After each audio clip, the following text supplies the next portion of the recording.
قوة إلا بالله العلي العظيم.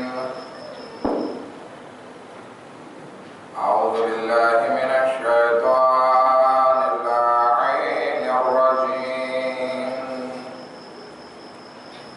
بسم الله الرحمن الرحيم. الحمد لله رب العالمين. الصلاة والسلام على سيدنا ونبينا وحبيب قلوبنا وطبيب نفوسنا وشفيع ذنوبنا جد الحسن والحسين بالقاسم محمد.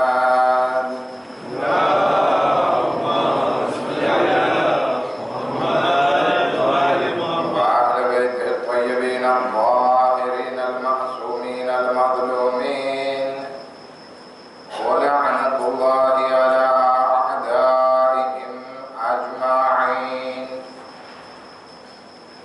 أما بعد، قال رسول الله صلى الله عليه وآله وسلم: بسم الله الرحمن الرحيم.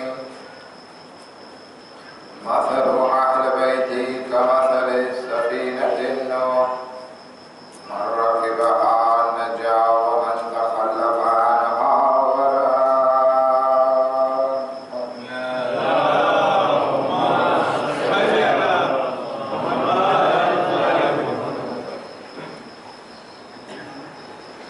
एक मोमिना लंदन खाते बीमार छे અને આપણી જમાતના મોહમ્મદ મુસાદિક પણ ઇન્ડિયા ખાતે હમણાં જે ઓપરેશન થયું આ બંનેની શફા માટે તેમજ જે મોમિન અને મોમિનાત બીમાર છે એમની સેહતયાબી માટે સાથે મળી 3 વખત અમે જીબુલ મુસ્તરાની તિલાવત કરી.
એમની શહાદત અને વિલાદતની તારીખમાં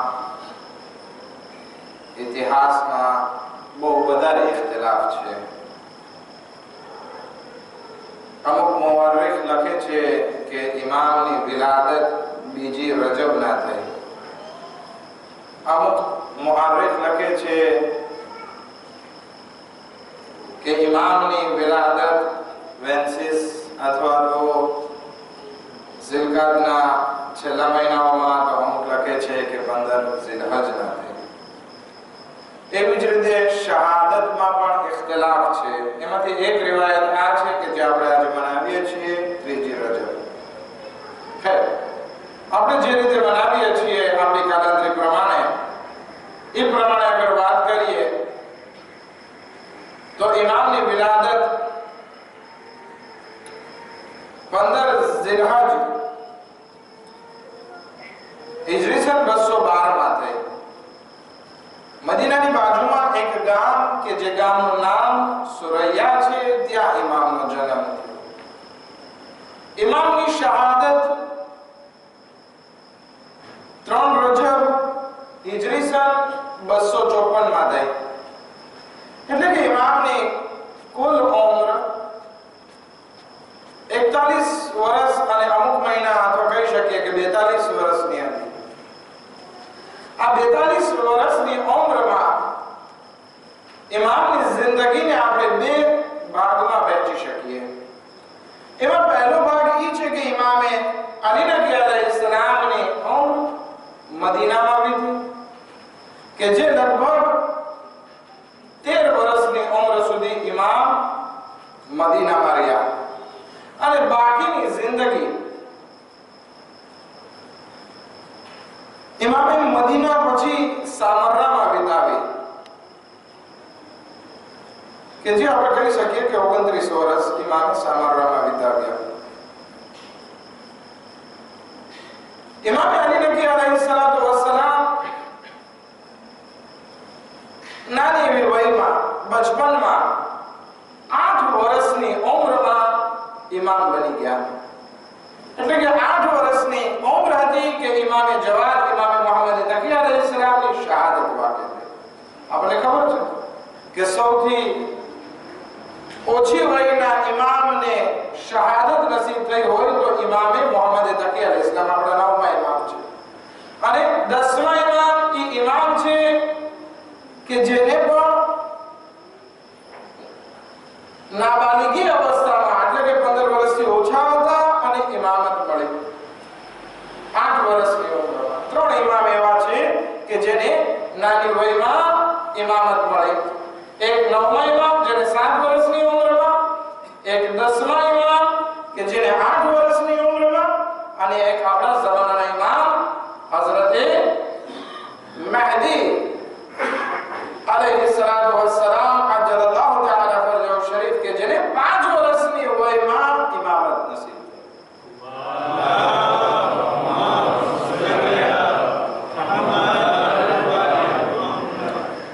થઈ.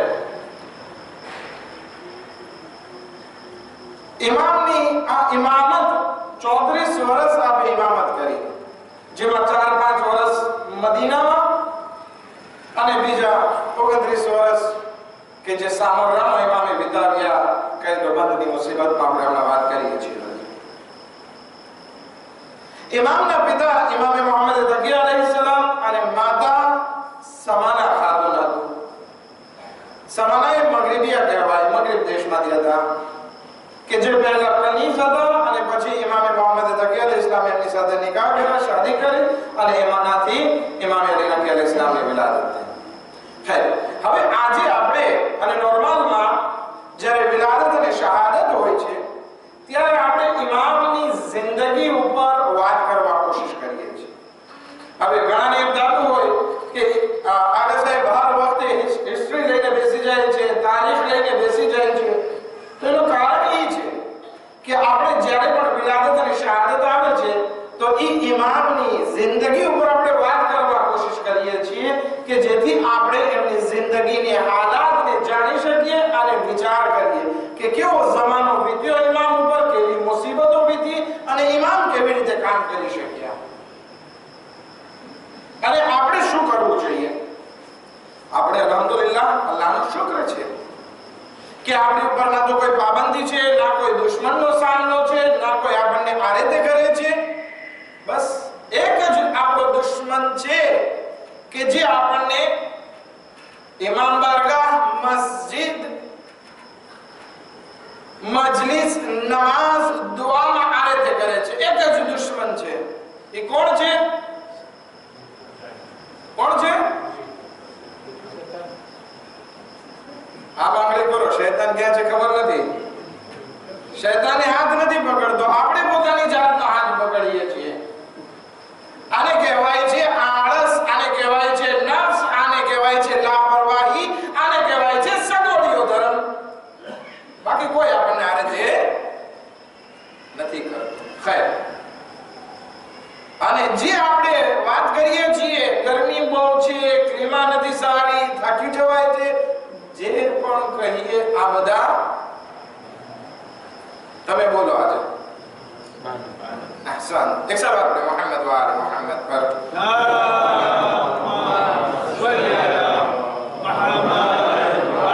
इमाम अली नबी अलैहिस्सलाम ની જિંદગીને આપણે બે ભાગમાં વહેંચીએ. એક મદીનાની જિંદગી અને એક સામરાની જિંદગી. મદીનામાં 9મા ઇમામની શહાદત પછી જ્યારે ઇમામતનો મોકો નસીબ થયો આપણા 10મા ઇમામને, તો 9.5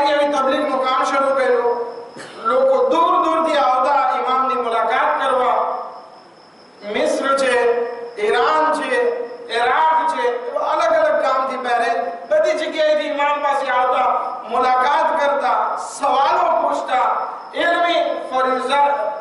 ઇલ્મી મતાલિબને હાસિલ કરતા અને પોતાના ગામ પાછા જતા. આ તબલીગનો કાર્ય ઇમામનો બહુ સરસ મજાની રીતે ચાલતું. પણ અમુક જે ગામના હાકીમો હતા, અબ્બાસી ખલીફાના જે representante હતા, એના ગવર્નર હતા મદીનામાં, એ લોકોને ભાવતી વાત નહીં હતી. કારણ કે ઇમામની હુકુમત દિલો ઉપર હતી. બધા ઇમામથી નજદીક થતા હતા. બની અબ્બાસના હાકીમોનું કઈ મહત્વ બાકી નહોતું. જનાબે ઝૈનબ સલામુલ્લાહ અલૈહા યઝીદના દરબારમાં આ જુમલો કહી નાખ્યો કે યઝીદ, તું ગમે એટલી કોશિશ કરીશ ના, પરંતુ અમારો zikr લોકોના દિલમાંથી તું નહીં હટાવી શકે.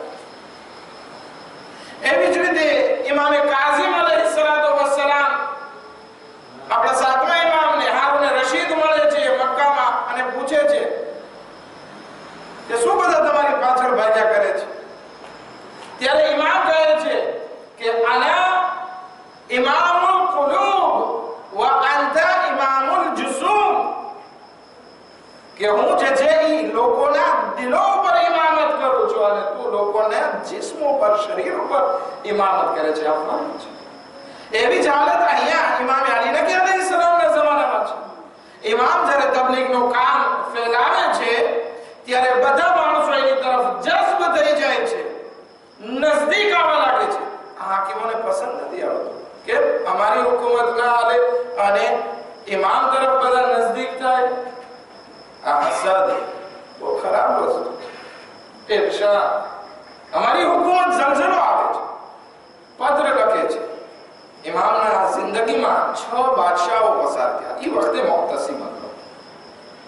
મુઅતસિમને પત્ર લખે છે કે તારે અગર જો મક્કા ને મદીનાની હુકુમત જોતી હોય તો તું જલ્દી ઇમામ અલી નકી અલૈહિસ્સલામનો રસ્તો કર. અત્યારે બચપનું છે, હજી બહુ મોટા નથી થયા. અગર જો થોડા વખત આ જિંદગી વિતાવશે વધારે તો પછી તારી હુકુમત ગઈ. કારણ કે અત્યારે આ ઇમામ ફૌજ પણ ભેગી કરે છે અને નમાઝ પણ પઢાવે છે, જમાત નમાઝ કાયમ કરે છે. જો કે અમુક આમાં તહોમત હતી, ઇમામ લશ્કર ભેગું નતા કરતા, ઇમામ તો ગૈબત માટે તૈયારી કરતા. સાચી ખોટી બધી તહોમત નાખવી હાકીમોની આદત હતી.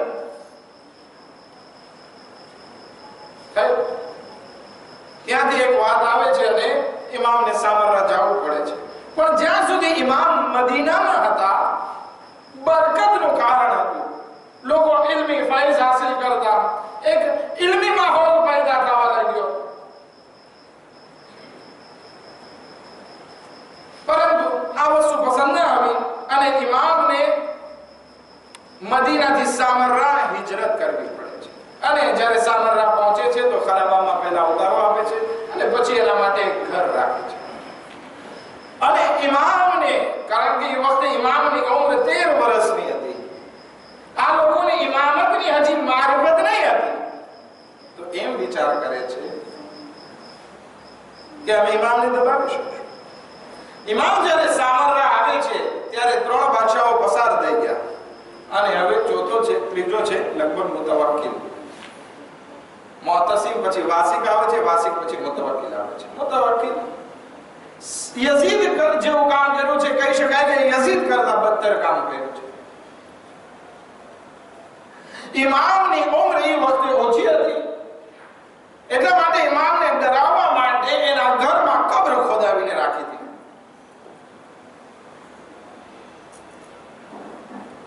કે ઇમામ ડરતા રહે કે અગર જો હાકિમ સાથે વાત કર, વધારે મુખાલફત કરશું તો આ કબ્ર દફનાવી દેવામાં આવશે. અને કેવા માંગે, ધ્યાન રાખજો અમારી સામે અગર જો અવાજ ઊંચી કરી તો આ કબ્ર તમારા માટે જ છે. ઇમામ કે વાંધો. ઇમામ એટલી મુસીબત સાથે પોતાની આ 29 વર્ષની જિંદગી વિતાવી છે કે જેની કોઈ સીમા નહીં. ઇમામના ઘરમાં કબ્ર ખોદાવીને રાખવામાં, ઇમામના ઘરની આજુબાજુ જાસૂસો રાખવામાં આવ્યા. ઓચિંતા રાતના ઇમામના ઘર ઉપર સિપાહીઓ આવીને હુમલો કરી અને આખા ઘરની તલાશી લે.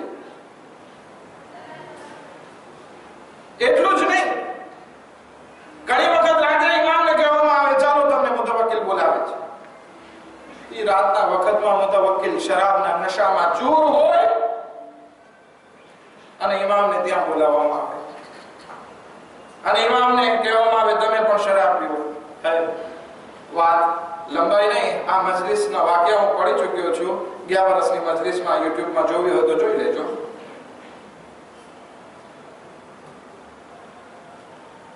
ઇમામ ઉપર આવી બધી મુસીબતો નાખવામાં આવતી અને કોણ ઇમામની સાથે મુલાકાત કરવા માટે આવે છે, કોણ જાય છે, દરેક રિપોર્ટ મુતવક્કિલને દેવામાં આવે. મુતવક્કિલ હંમેશા કોશિશ કરતો, ઘણી વખત એવું બને છે, કોશિશ કરે છે કે દરબારમાં માણસોને, સિપાહીઓને તૈયાર રાખે કે જેવા ઇમામે અલી નકી અલૈહિ ઇસ્લામ દરબારમાં આવે એને કતલ કરી નાખજો. તૈયાર, એકદમ તૈયાર.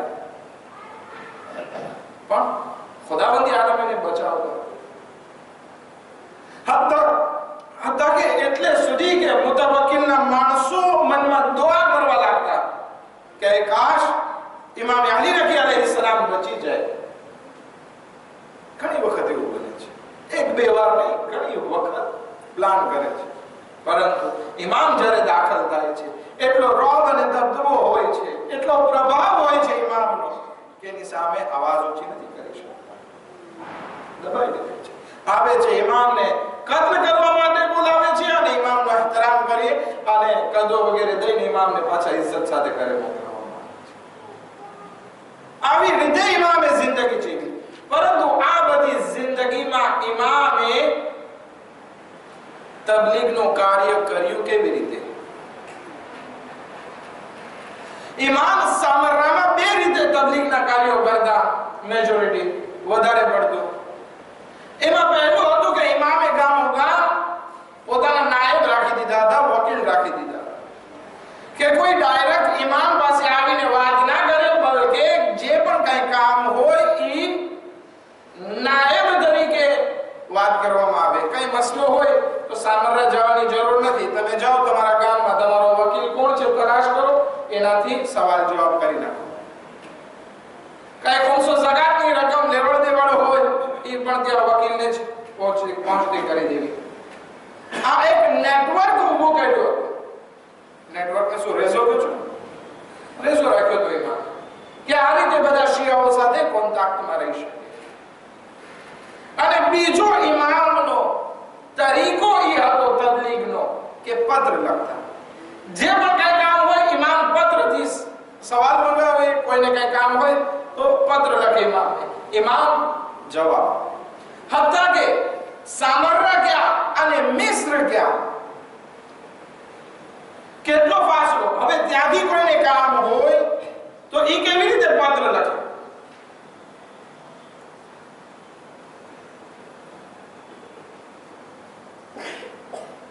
તો મોહમ્મદ બિન ફરજ આ મિસ્રમાં રહેતા, એ કહે છે, આવે છે સામરા મુલાકાત માટે ઇમામ પાસે અને કહે છે મૌલા તમારા સાથે કોન્ટેક્ટ કેવી રીતે થાય? તો કે પત્ર દ્વારા, બીજી રીતે નહીં. તો કે મૌલા હું મિસ્રમાં રહું છું, તમને ક્યારે પત્ર મળે, મને ક્યારે જવાબ મળે, આ કેવી રીતે થશે? ઇમામ કહે છે વાંધો નહીં, તું એક કામ કર, તને કોઈ પણ જાતનો સવાલ હોય તો સવાલ લખી, એ સવાલને કાગળમાં લખી અને મુસલ્લા નીચે, જ્યાં તું નમાઝ પડતો હોય મુસલ્લા નીચે રાખી દે.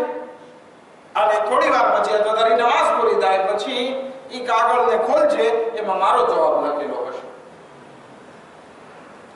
ઇમામ આ રીતે તબલીગનું કાર્ય કરતા. મુશ્કેલાતો ગમે એટલી હોય, તબલીગનું કામ ઊભું નથી રહેવાનું. ઈદર વખતે મોહમ્મદ બિન ફરજ જ્યારે પણ સવાલ હોય મુસલ્લા નીચેથી કાગળ નીકાળે, સવાલ લખીને રાખી દે અને પછી એમાં જોવે તો ઇમામ એનો જવાબ લખીને આપેલો હોય મોહરની સાથે. ઘણી વખત ઇમામ જે છે એ પત્ર મોકલતા. ઓચિંતા ઇમામનો પત્ર એક વખત મોહમ્મદ બિન ફરજ પાસે આવે છે અને કહે છે કે તારો સામાન બધો તૈયાર કરી નાખ, તારી કિંમતી વસ્તુ બધી સંતાડી દે, કોઈ પાસે અમાનત રાખી દે, જે કરવું એ કર, તૈયાર થઈ જાય એકદમ. એ માણસ વ્યાધિમાં ક્યાં કરે તો શું કરે? કેવી રીતે ઇમામનો પત્ર આવ્યો છે, ઓચિંતા કારણ શું છે? પણ ઇમામના કાર્યમાં કાંઈ હિકમત છે, એ તૈયાર થઈ જાય છે. પોતાની બધી કિંમતી વસ્તુ જ્યાં અમાનત મૂકી દે છે, સંતાડી દે છે, બધું તૈયાર થઈ જાય છે. જોવે છે બીજે દિવસે હુકુમતના માણસો આવે છે, એને પકડીને લઈ જાય છે, કેદમાં નાખી દે છે. શું કામ? કારણ કે આલે મોહમ્મદનો ચાહવા વાળો હતો. ચાલી.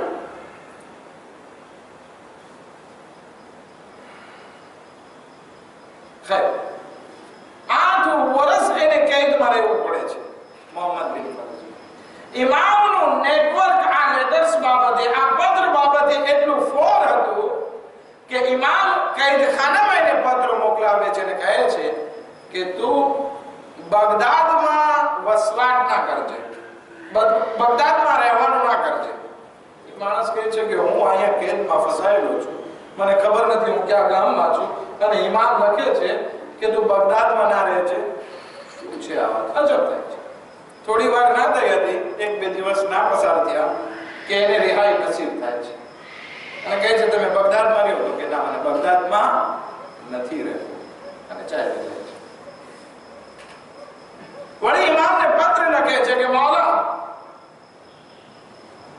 મારી બધી જે મિલકત હતી એ જપ્ત કરી લેવામાં આવી છે, ગસ્પ કરી લેવામાં આવી છે. ઇમામ એને લખે છે કે તારી મિલકત તને પાછી મળી જશે, અને ના મળે તો પણ તને કઈ નુકસાન નથી. આ બાબતથી સમજમાં ના આવ્યું કે ઇમામ શું કહેવા ચાહે છે, મળશે કે નહીં મળે. એવું બને છે કે થોડા વખતમાં એની વફાત થઈ જાય છે. અમુક તારીખ મુબારક લખે છે કે ઇમામનો પત્ર આવે એ પહેલા જ એની વફાત થઈ ગઈ હોય છે, કે મિલકતની હવે એને જરૂર નથી, અને જે મિલકત મળવાની છે એક ગજનો કટકો, કબરનો કટકો એ મળી ગયો. આપણે બધા ફખર ના કરીએ કે આપણી પાસે બહુ જાજી મિલકત છે, આટલી જમીન અહીંયા છે ને આટલો આમ છે ને આટલો આમ છે. આપણી જમીન માત્ર એક કબર છે, બાકી બધું મૂકીને જવાનું છે. કાંઈ વસ્તુ આપણી સાથે નહીં. આ ઇમામનું નેટવર્ક હતું પત્ર દ્વારા. આપણને એમ થાય કે પત્ર દ્વારા નાના વસ્તુ ઇમામ સાથે કેવી રીતે વાત કરતા હશે. નાનામાં નાની વસ્તુથી લઈને મોટામાં મોટી વસ્તુ સુધી બધી વસ્તુ ઇમામ લેટર્સથી કરતા, પત્રથી કરતા. અય્યુબ બિન નૂહ એની મદામ પેટસર હોય છે, તો ઇમામને લખે છે કે મારે મદામ પેટસર છે, દુઆ કરો કે મારા ઘરે દીકરો આવે. ઇમામ એને જવાબમાં લખે છે દીકરો આવે તો તેનું નામ મોહમ્મદ રાખજે, અને દીકરો આવે છે. કોઈ લખે છે મૌલા મારા મદામ પેટસર છે, દુઆ કરો દીકરો આવે. ઇમામ લખે છે ઘણી વખત દીકરી જે છે એ દીકરા કરતા બહેતર હોય છે, અને દીકરી આવે છે. એટલે કે ઇમામ કહેવા ચાહે છે કે દીકરી તારા માટે ખેર છે, ખુદાવંદે આલમ ઇખ્તિયાર કરી છે. હા, ઇમામનો આખો નેટવર્ક હતો. કોઈ વખત આ અય્યુબ બિન નૂહ લખે છે કે મૌલા કૂફાનો જે કાઝી જે છે એ બહુ હેરાન કરે છે, બહુ મને પરેશાન કરે છે. ઇમામ કહે છે 2 મહિના સબ્ર કર, થઈ જશે સર. 2 મહિના પછી જોવે છે એની પોસ્ટ આખી ચાલી જાય છે.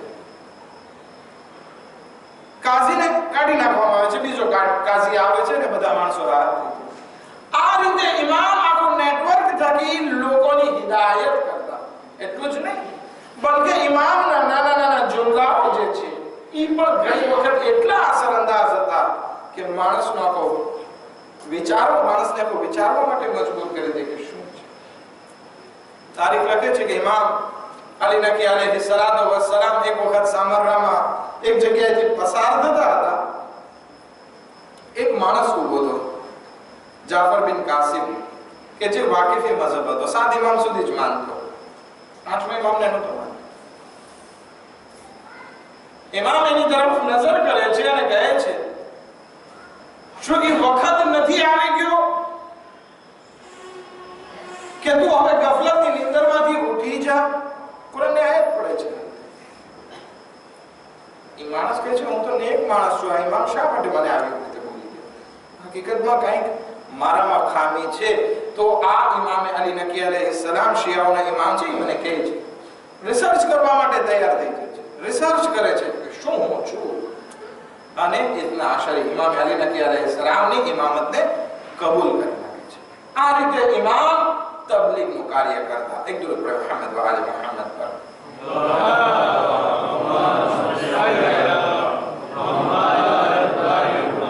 પરંતુ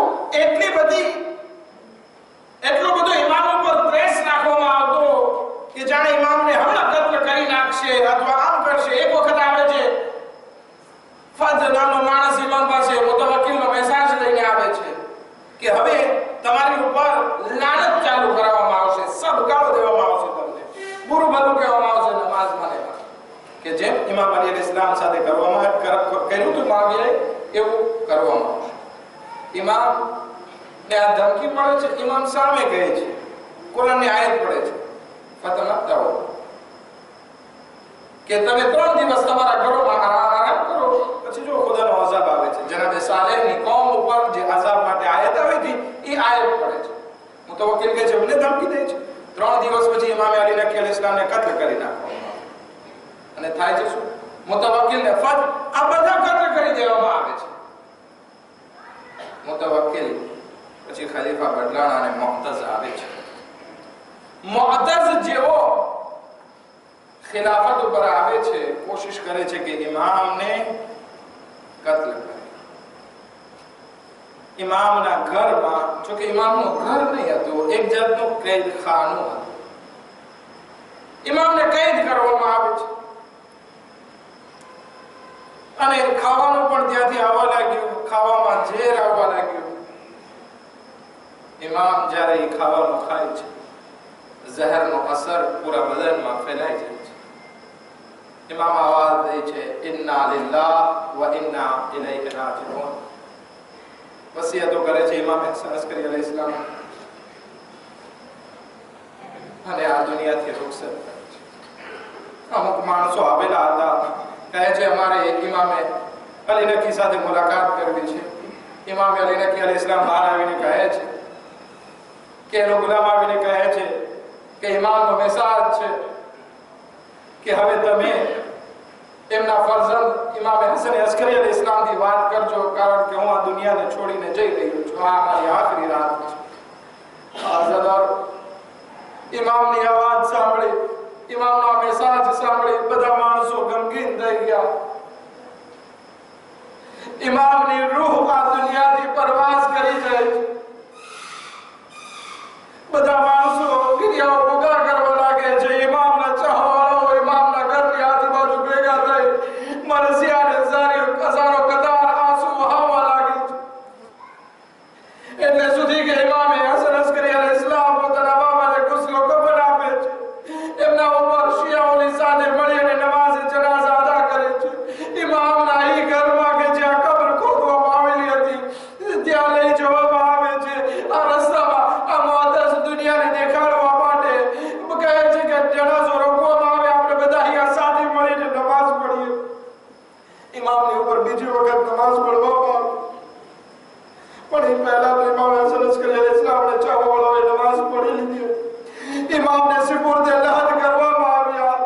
હું કહીશ આ કબ્ર નથી, બલકે કેદખાનાની એક કબ્ર છે જ્યાં ઇમામ હસન અસ્કરી અલૈહિસ્સલામને કેદ કરવામાં આવ્યા. લોકો અગર જો કેદમાં હોય તો એને આઝાદી મળે છે. ઇમામની કબ્ર એ કેદખાનામાં જ બની. આઝાદાર એ કેદખાના